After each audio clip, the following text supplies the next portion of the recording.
Assalamualaikum warahmatullahi wabarakatuh.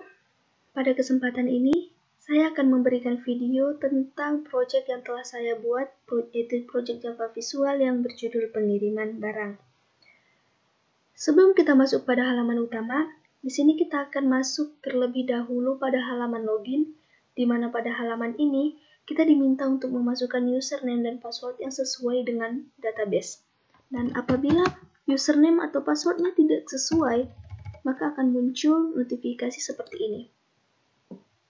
Dan apabila username dan passwordnya benar, maka kita akan otomatis dialihkan ke menu pengiriman.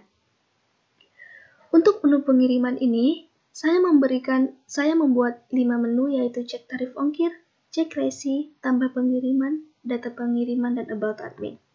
Langsung saja yang pertama, yaitu cek tarif ongkir. Cek tarif ongkir atau menu cek tarif ongkir ini berfungsi untuk mengecek berapakah tarif ongkir apabila kita ingin mengirimkan barang dari kota Banda Aceh menuju kota tertentu. Dan tabel ini berasal dari tabel yang telah kita buat sebelumnya di database. Misalnya kita ingin mencari tarif ongkir ke Jakarta, kita klik cari, maka otomatis yang tampil di layar hanyalah tarif ongkir dengan kota tujuan Jakarta, sedangkan tabel-tabel lainnya akan terhapus secara otomatis. Yang kedua adalah cek resi.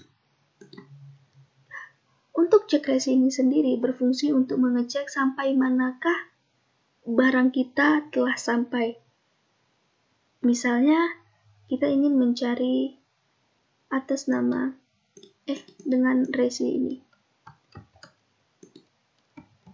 Oke, kita cari. Nah, maka akan tampil di layar telah sampai di mana dan telah diterima oleh siapa nomor barang dengan nomor resi berikut ini. Nah, untuk tombol edit ini sendiri berfungsi untuk si admin apabila ada sesuatu yang ingin diubah pada tabel tersebut.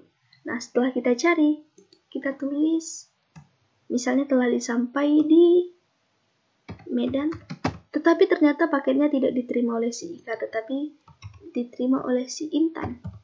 Maka kita pencet edit. Data sudah diupdate dan otomatis nomor resi ini, barang dengan nomor resi ini otomatis teredit di sini. Nah, untuk nomor resinya sendiri itu akan otomatis diinputkan, akan otomatis masuk ke tabel ini apabila kita telah menginput pada menu atau tabel tambah pengiriman nantinya. Selanjutnya adalah tambah pengiriman. Nah, yang saya maksudkan tadi yaitu ini. Nah, otomatis pada nomor resi yang ini, apabila telah kita inputkan nantinya akan otomatis terinput juga pada pada menu cek resi. Nah, jadi apabila si admin ingin mengubah telah sampai di mana dan telah diterima oleh siapa barang tersebut, dia tidak perlu menginputkan secara manual.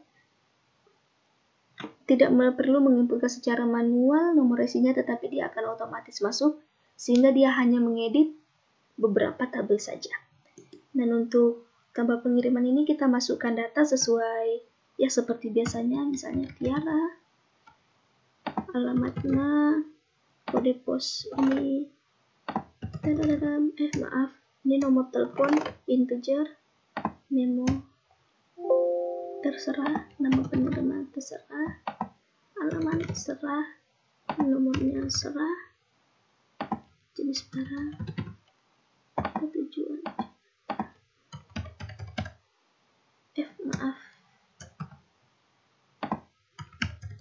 Oke. Untuk mencetak struk ini, kita bisa mencetaknya di tombol print. Kita klik print, kemudian kita pilih Microsoft to PDF. Oke.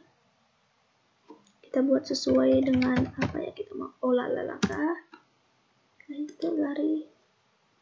Kita ambil di user Asus Eclipse Workspace. Oke, dan di folder project kita. Nah, otomatis data yang kita inputkan tadi akan di print dengan hasil seperti ini.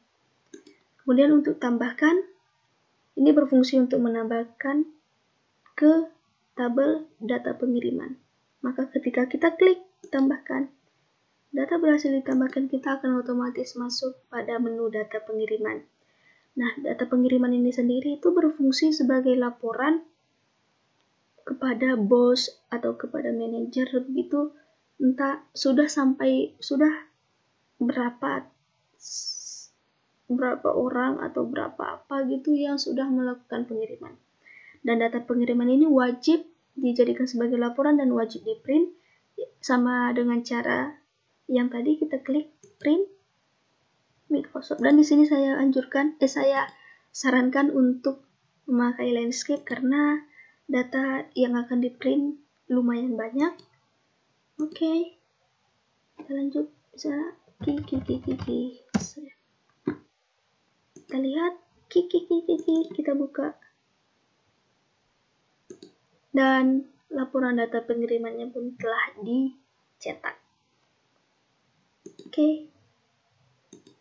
Nah, kemudian kita exit, dan yang selanjutnya adalah about admin.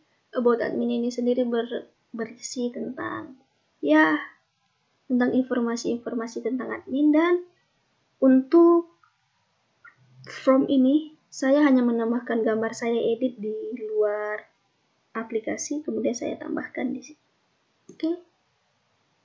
Dan kita kembali, ini adalah tombol logout ya sahabat. Oke. Sekian aplikasi dari saya.